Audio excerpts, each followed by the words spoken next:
যে বন্ধুরা, চালের আটার রুটির সঙ্গে লদলতে আলু ভাজা করবো, ওই জন্য কাটছি।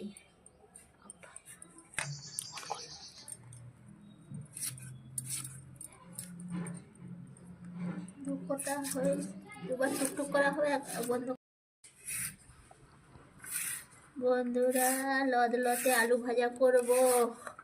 আজ চালের আটা রুটি করেছি, পাঁচফোড়ন আর কাঁচা লঙ্কা দিয়ে এই আলুটা ভাজা করবো, মানে শুকনো শুকনো নয়, লদলতে ভেজা ভেজা থাকবে, একটু জল জলে, হেভি লাগবে। চালের আটার রুটির সাথে আমাতে আলুই ভালো লাগে, অনেকে মাংসটা পছন্দ করে, মাংস দিয়েও ভালো লাগে। এতটাতেই হয়ে যাবে মনে হচ্ছে, না একটু কাটি, চালিয়ে বন্ধ করি।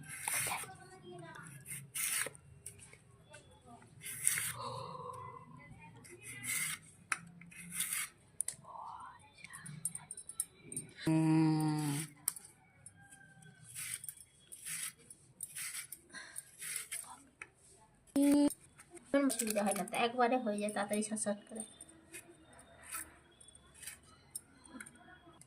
হয়ে গেছে।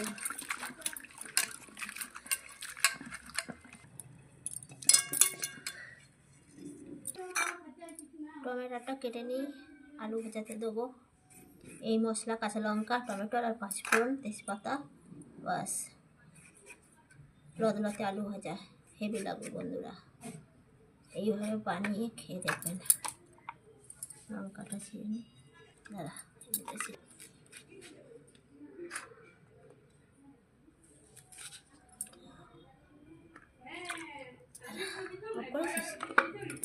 চলো এবার তাহলে আলুটা ভেজে নিই, লদলতে আলু ভাজা।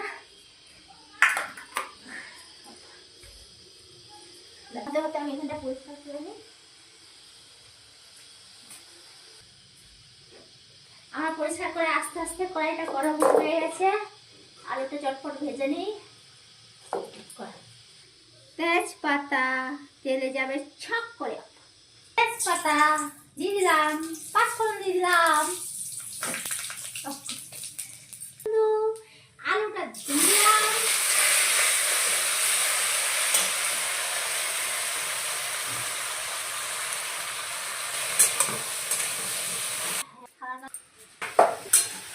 দিয়ে দিলাম উপর থেকে। পাঁচফোড়ন দিয়ে আলু ভাজা খেয়ে দেখবেন। লবণটা দিয়ে দিলাম, আসছি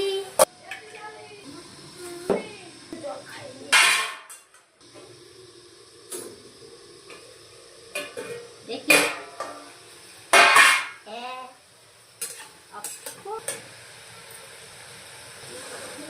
আলুটা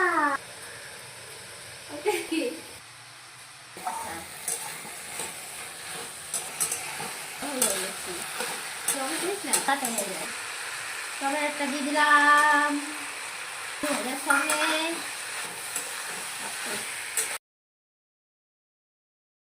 হলুদটা দিয়ে নিলাম।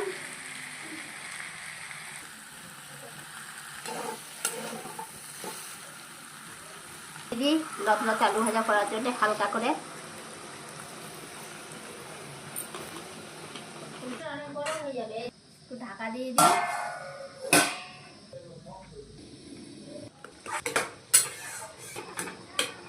আসলাম,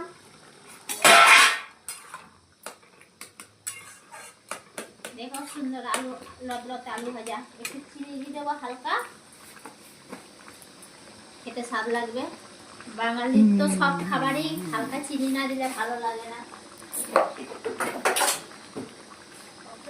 এই যে আমার আলু ভাজাটা হয়ে গেল, ঢাকা দিয়ে দিলাম। এখন বন্ধুরা, আলু ভাজাটা কত সুন্দর হয়েছে, এটাকেই বলে লদলতে আলু ভাজা। পাঁচফোড়ন আর কাঁচা লঙ্কা, টমেটোর, বাস, আর কোনো মশলা নেই, দারুণ টেস্ট। হালকা একটু চিনি দিয়ে দিয়েছি। এইভাবে বানিয়ে খেয়ে দেখবেন বন্ধুরা। দেখো, আমি এই চালের আটা রুটি করছি আজকে, আর সম্পূর্ণ রুটিটা হাতেই বানাবো।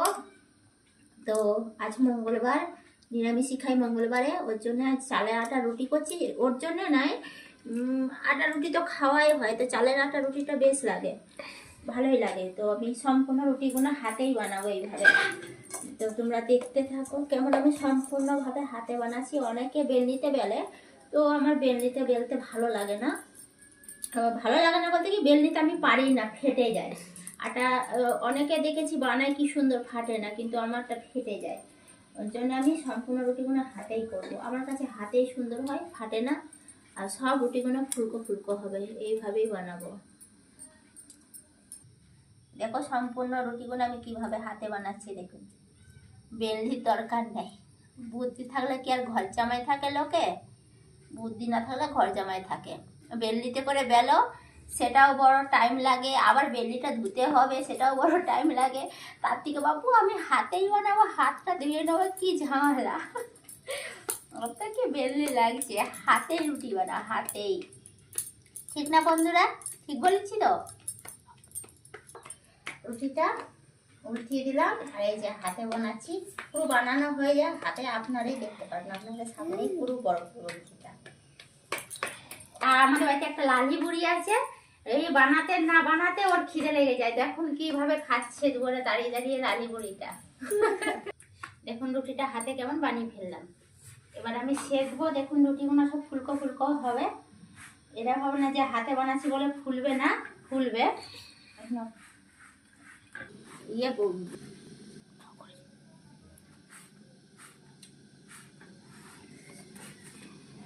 সব রুটিগুলোই ফুলেছে। আমি চিপকে দিয়েছি হাতে করে বানানোর সময়। বন্ধুরা আমার হয়ে গেছে চালের আটা রুটি, আর এই যে লদলতে আলু ভাজা, 5 ফোড়ন, কাঁচা লঙ্কা, টমেটোর দিয়ে খেয়ে দেখ। আমার ছেলেকে খেতে দিলাম। কেমন হয়েছে রে? ভালো। ভালো? শুধু ভালো?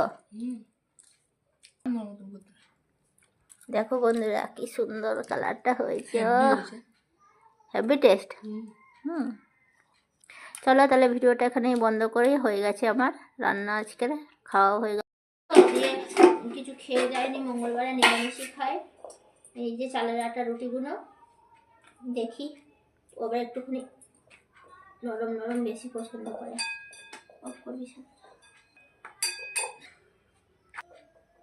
রুটিগুলো দিয়ে দিচ্ছি। কাছে এখানে বস না,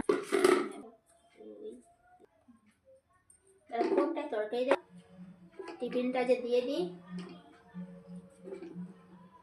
এবার তো নিরামিষই।